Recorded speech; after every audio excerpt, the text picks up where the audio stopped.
Welcome to the Old Time Radio Netcast Network. I'm your host, Andrew Rines, and let's get into this episode. This episode is going to be Escape. Original air dates March 27th, 1949, and the title is The Diamond as Big as a Ritz. Let's get into it. Tired of the everyday routine? Ever dream of a life of romantic adventure?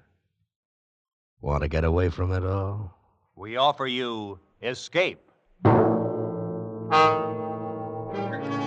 Escape, designed to free you from the four walls of today for a half hour of high adventure.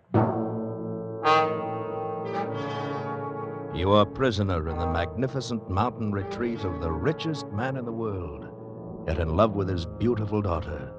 While haunting you, terrifying you, is the certain knowledge that the only sure escape would be death.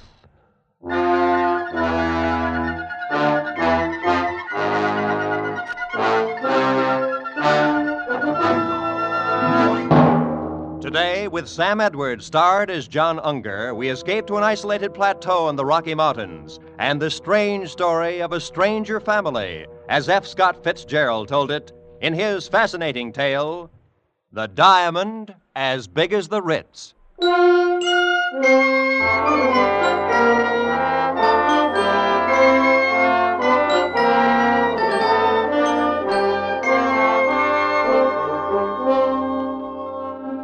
I'd been going to St. Midas Prep School for a couple of years, and this was my second summer vacation.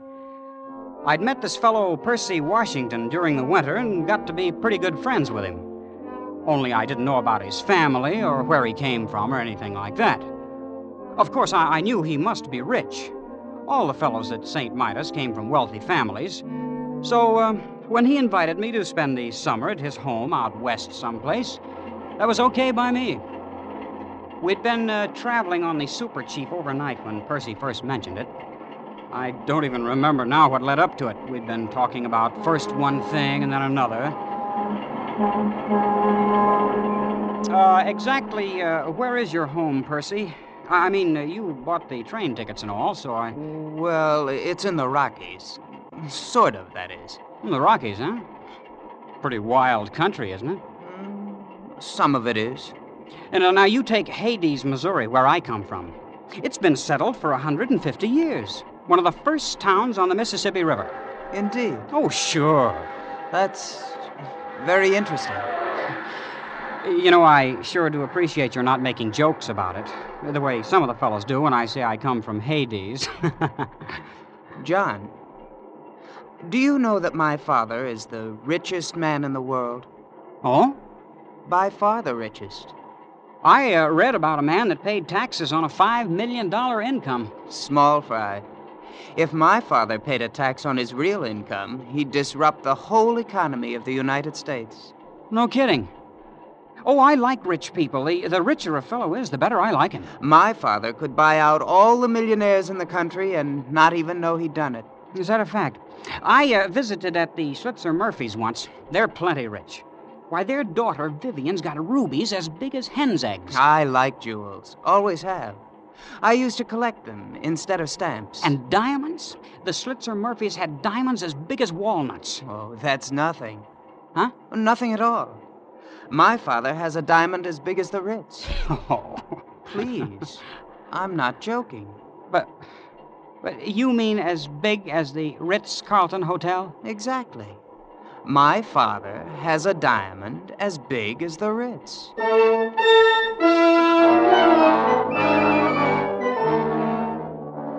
Well, from there on, it was something like a dream. We got off the train about dusk at a little whistle stop where there was no town or anything, not even a station, just a broken-down old buggy. Well, Percy and I climbed in, and without saying a word, the driver cracked his whip, and off we went. I don't know how far we traveled. We didn't seem to be following any road. And after an hour or so, it got dark. The driver kept right on. I hope you'll pardon this inconvenience, John, but we have to take certain precautions, you know. Oh, that's all right, Percy. Anyway, we're almost there. Your home, you mean? Oh, no.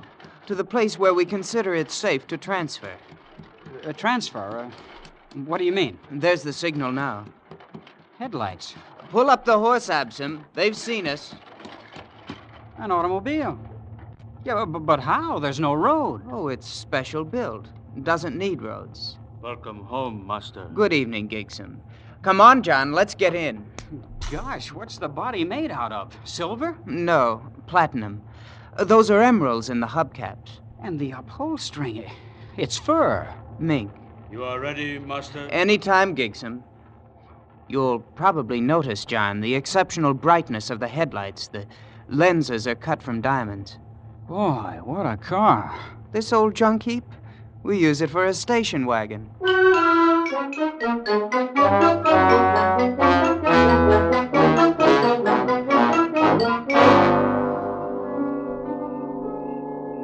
Hey, why did we stop, Percy? This is just a deserted canyon. Wait, John, you'll see. They sent the hooks down while we were coming from the train. The hooks? Yes, to attach to the wheels, you know. That's what Gigsom's doing now. Oh, incidentally, Gigsom will look after you during your visit. Look after me. Your personal valet. Of course, there'll be other slaves available, too, whenever you need them. Do you have a lot of slaves? 300 or 400, I suppose. Master? Oh, all ready, Gigsom? Yes, Master. Hello! Hoist away! Yeah, hey, look, we're leaving the ground. Yes. There's a hoist up there on the top of the cliff. Has cables about a quarter of a mile long. Yeah, but what for? Well, it's the only way in. Imagine hoisting an automobile a quarter of a mile up the side of a cliff. It's nothing, really. As you may have guessed, John, this is not going to be like anything you ever saw before in your life.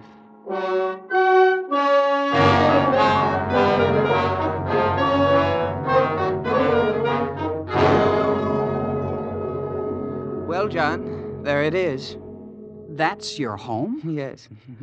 Why, it's magnificent. It's palatial. It's not a bad little place. How big is it? I think there are around 140 rooms, but Father may remember exactly. Then, of course, there are other buildings, slaves' quarters and things. Well, why hasn't anyone ever found out about it? This place, I mean. For one thing, it's the only 5 square miles in the country that have never been surveyed. Why not? Oh, things were arranged. I don't see how that's possible. Believe me, it hasn't been easy. I understand Grandfather had to bribe 3 government bureaus and half of Congress once to keep the place off the maps. Oh, yeah, but surely somebody stumbled onto it. Prospectors, people like that. Oh, yes, that happens occasionally. Then, of course, we have to arrange things. You mean... Oh, not always. Usually we just take them prisoner and keep them, like the aviators. Planes come here? Once in a while they fly over. Of course, they never get away. We have 9 anti-aircraft batteries around the hill here. You shoot them down? Oh, yes. Great sport.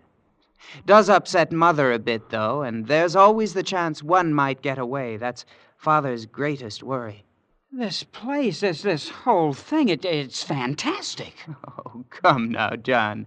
I picked you for a fellow with his feet on the ground. And you haven't seen anything yet, you know. This is only the beginning.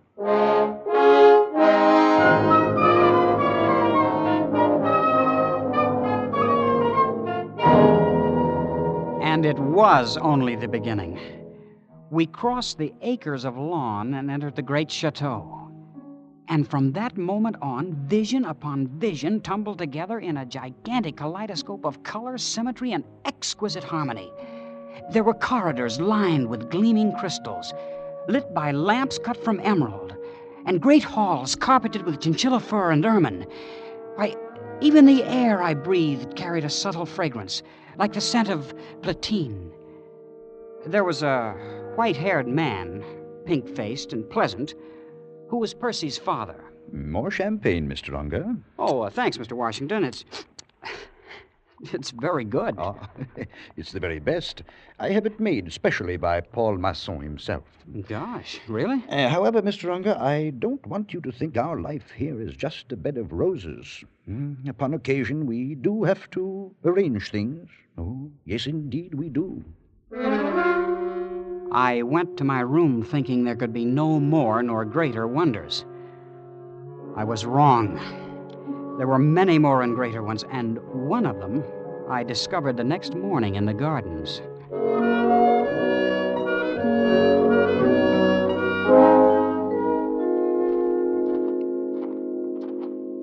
Hello there. Huh? Yeah. Oh,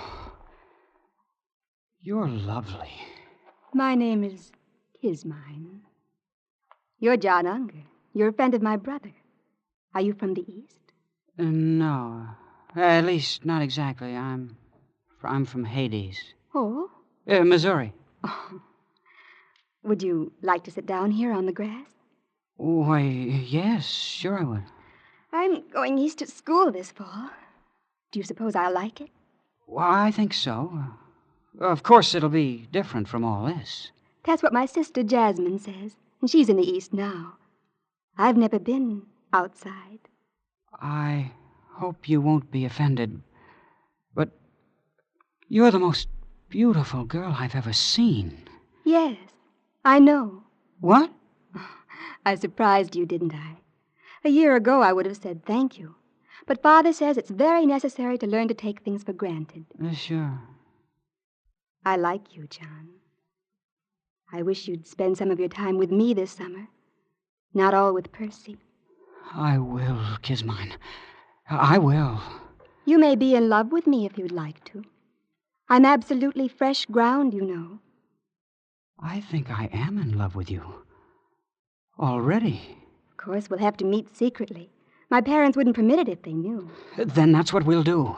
I have to go now. I'm supposed to be with Mother at 11. Well, aren't you going to ask me for a kiss? Huh? Jasmine says boys always do nowadays. Oh, some of them do. But not me. We don't expect nice girls to do that sort of thing in Hades.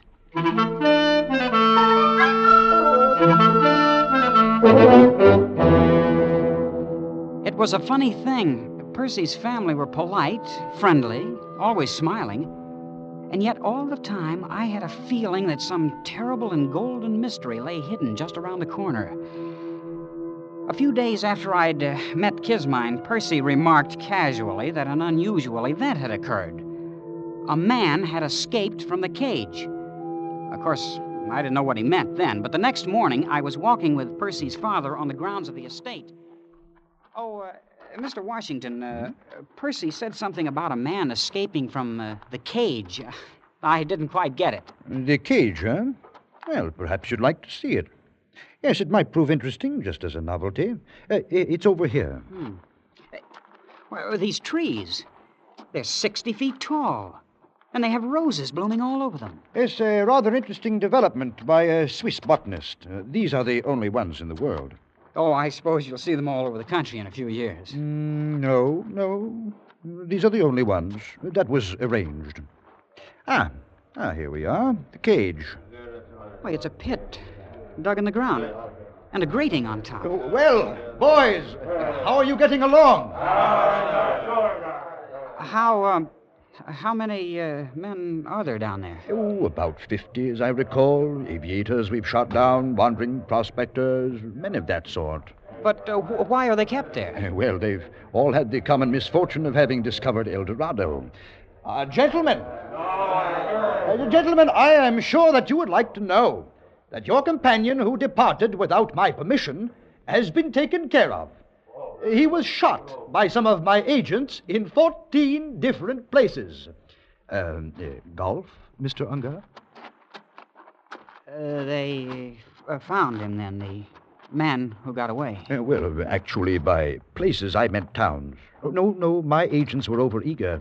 They shot 14 men, but none of them could offer a positive identification. So I'm afraid the man I seek may still be at large. You see, Mr. Unger, it's not all utopia here. We do have our difficulties. Isn't it a little unnecessary, holding them like that? Not at all. It's the only way to keep this place hidden. Yeah. Oh, Mr. Washington, Percy was telling me something on the train. I guess he was just kidding, but he said you had a diamond as big as the Ritz-Carlton Hotel. Oh, yes. Yes, indeed. As a matter of fact, it's much bigger than the Ritz. Ooh, much bigger.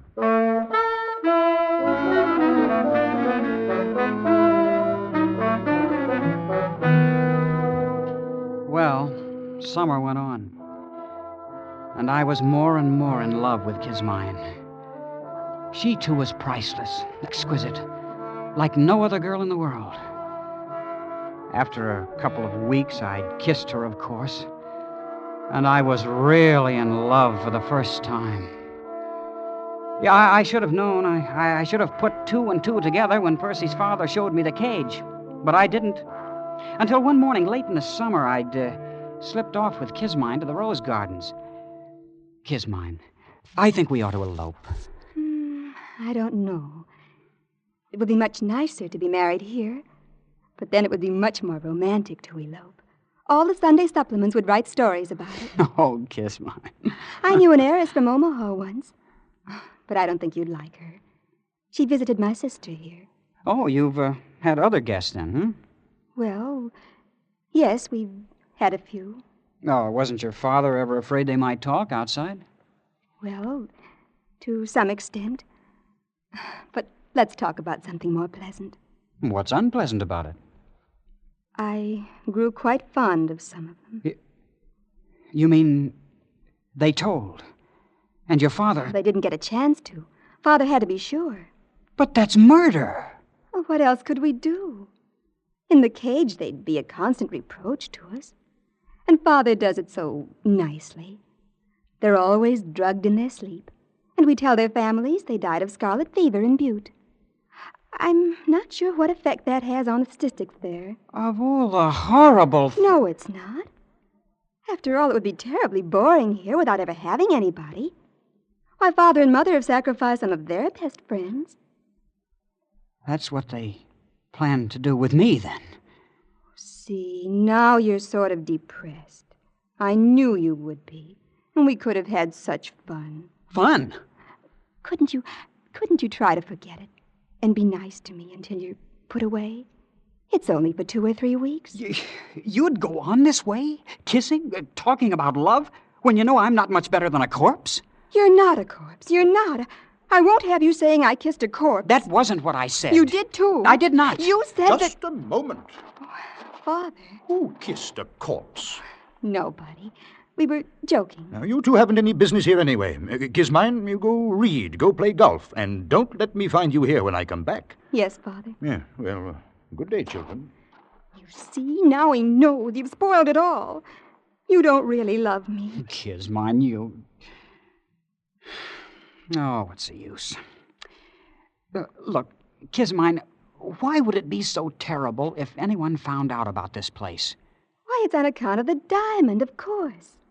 But you'd better ask Percy. I'm always getting things messed up. I will ask him. And another thing, I'm getting out of here tonight if I have to dig through the mountains. I'm going back east. Take me with you. Oh, no. Why not? Your father wouldn't permit it. If you won't take me, I'll go tell him I'm in love and want to marry you. You can't do that. He'd bump me off this afternoon. Oh, please take me, darling. And we'll be terribly poor and very happy. And I'll cook things for you, herbs and berries and stuff. Won't that be fun?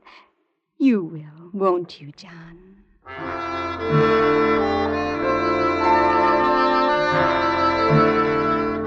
Well, my head was really in a whirl. This whole thing was fantastic. And so was the family. Even Kismine. Well, I couldn't think of anything to do, but I rushed to see Percy. But, John, why didn't you ask me before? Because I thought you were kidding all the time. I know. You wouldn't have believed me if I had told you. I'm ready to believe anything now. Well, it was Grandfather who started the whole thing. Purely an accident. He came out here from Virginia and stumbled onto it. Onto what? The diamond, of course. Grandfather spent 2 years going around to different cities of the world, selling bits of it. And then he started building this place. First, he started putting his money in jewels, and then he found the radium took up much less space. Father's carried on since, you know. But why the secrecy? It just wouldn't do if anyone found out. Ruin the economy of the world. The thing's too big. This thing has been going on for 3 generations. The cage, this thing of inviting friends. Oh, yes. You see, there wasn't really any danger before airplanes. They're what worry us. And you knew when you invited me here what would happen. Please, John, I thought you'd be more sensible about it. After all, you can see my position. Yeah. Where is it? Where do you keep this diamond that's caused so cockeyed much trouble? I thought you'd guessed. You've noticed the hill the chateau stands on. Oh, yes, but... It contains a cubic mile. And except for a thin covering of dirt, it's one big, solid diamond.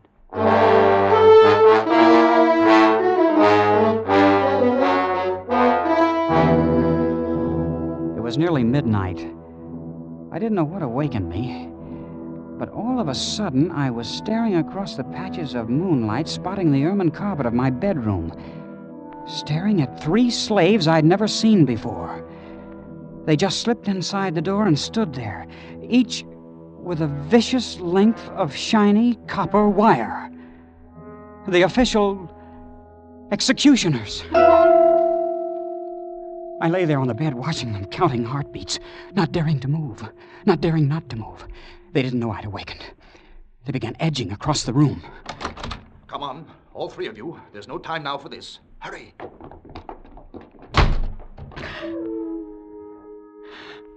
I took one long, deep breath, the first in several moments.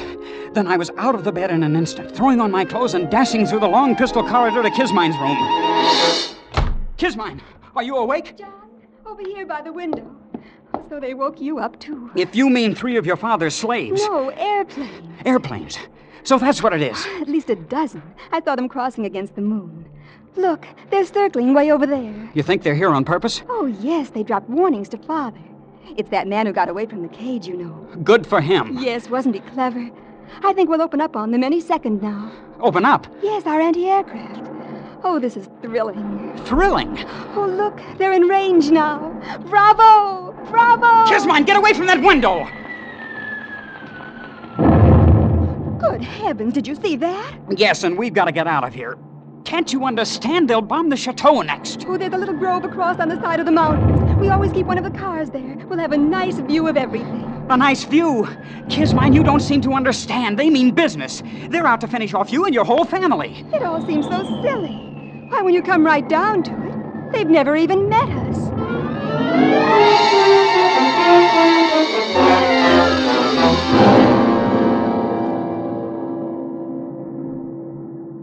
Is it morning yet, John? Seems to be getting lighter. It's quieter, too. It's your guns. They're knocked out, every last one of them. Well, it won't be long now. Seems such a shame. The family put so much work on the place. Everything's always been so pleasant. Yeah. You'd better get some sleep, Kismine. I'm gonna walk down the path a little ways. You'll come back. Yes, Kismine. I'll come back. At the edge of the wood, I stopped and looked out across the valley, toward the wrecked chateau standing on its diamond hill in the center. The bombing had stopped. The planes droned over the far rim of the plateau, seeking some sort of formation. And then, on a small knoll just below me, 3 men appeared suddenly from the underbrush. The first one strode imperiously ahead, and the other 2 bore a heavy burden between them. It was Mr. Washington and 2 of the slaves. All right. This is far enough. We'll stop here. Now, hoist it up. The burden they held up to the heavens was an immense diamond. Now, you up there. I could see no one else anywhere in view. You up there. I want you to understand. This is only a sample.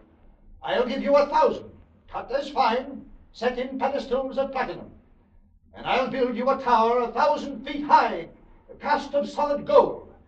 And on the top of it, I'll put one diamond 100 feet across. A thought began to dawn on me, but I couldn't believe it. I'll letter your name on the temple in emeralds, and I'll see that the whole world worships at its base. All you have to do is to make everything the way it was before.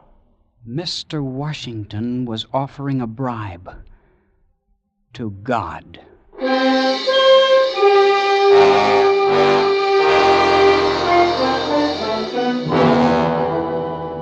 He stopped talking waiting for an answer. And then, out of those same silent heavens, blossomed the white puffs of parachutes. The man who tried to bribe God looked up and saw them, became old in an instant, and turning with lowered head, walked down the path toward the chateau. With sudden premonition, I whirled and headed for the spot where I left Kismine. Kismine and the car that needed no roads.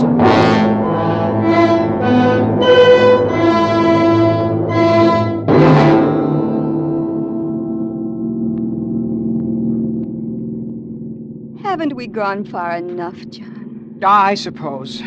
We're 10 miles from the chateau. It's all so hectic. This rushing about and losing sleep and everything. Hand me those field glasses. Here they are. Can you see anything? No. Oh, wait. What is it? It's your father and mother. And Percy. They're going into a tunnel down below the chateau. Wait, I remember now. The mountain's wired. Some kind of atom bomb. Atom? You mean atomic bomb? That's it. Father always said it would disintegrate the whole works, diamond and all. Of course, he only regarded it as a last resort. So he'd rather have it like that. They're all inside the tunnel now. The paratroopers are moving in. I don't suppose there's really anything to be done about it now. And there wasn't.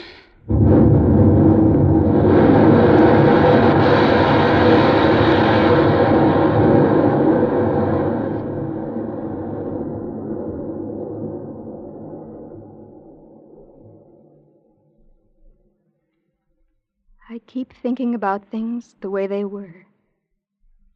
It was all so pleasant. I don't suppose it will ever be exactly like that again. Not ever, Kismine. And maybe it never was. You know, youth is a time for dreaming, and dreams die, too. I'll probably have to take in washing. But of course we'll be very happy. What will we do, John? Do? Mm-hmm. Oh, we can love a while underneath the stars. That's a form of divine drunkenness we can all try. And then there may be other diamonds in the world, who knows? And even though it's a shabby gift, there's always disillusion. Turn up your collar, Kismine, before you catch pneumonia. Mm-hmm. Let's go to sleep.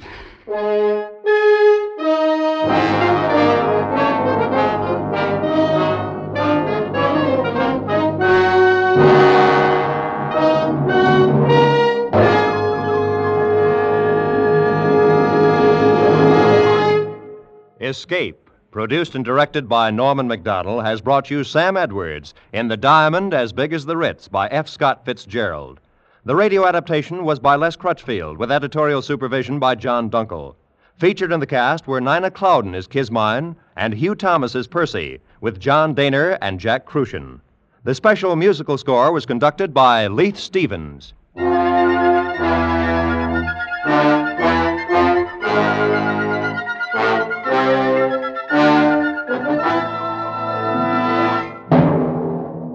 One week from tonight, at this same broadcast time, CBS will hail the return of The Adventures of Ozzie and Harriet, the delightful situation comedy show which began its career on CBS 4.5 years ago. As they take their place among the stars on CBS's 10 great Sunday night shows, Ozzie and Harriet will celebrate their homecoming by presenting to their CBS audience their own sons, David and Ricky. So remember to be here next Sunday evening, April 3rd, as Ozzie and Harriet return over most of these same CBS network stations at 6:30 Eastern Standard Time. Now, stay tuned for the Jack Benny Show, which follows immediately. This is Roy Rowan speaking.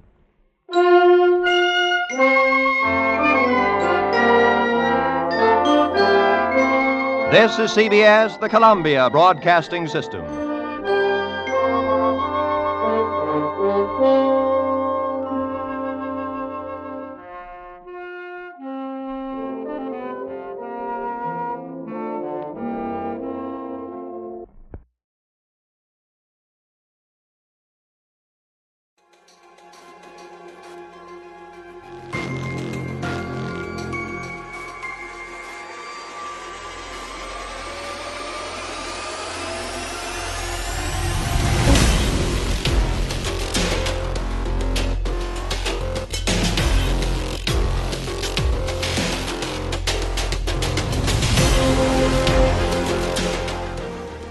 Welcome back. I hope you enjoyed this presentation from the Old Time Netcast Network.